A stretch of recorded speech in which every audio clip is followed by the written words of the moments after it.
کہ حضرت مولانا طارق مسعود صاحب ان سے غلطی ہوئی اور میں نے خود ان پہ گرفت کی. خود میں نے ان کو فون پہ بات کی کہ جو آپ نے رسم الخط سے حوالے سے بات کی یہ بھی غلط ہے، اور جو آپ نے نبی کریم صلی اللہ علیہ وسلم کی صداقت اور اس پہ جو آپ نے الفاظ کا انتخاب کیا وہ بھی مناسب نہیں تھے.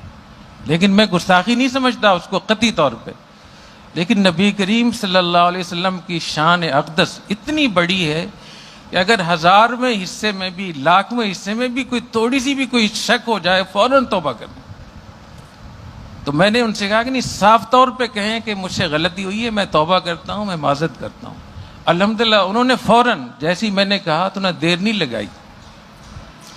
تو یہ سارا انہوں نے کام کر لیا ہے.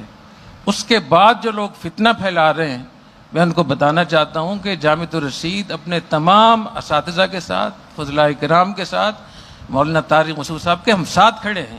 ہم کسی کو اجازت نہیں دیں گے کہ مولانا طارق مسعود صاحب کو نقصان پہنچائیں. مولانا طارق مسعود صاحب ایک سچے عاشق رسول ہیں اور کروڑوں لوگوں کو انہوں نے نبی کریم صلی اللہ علیہ وسلم کے ساتھ ان محبت سکھائی ہے.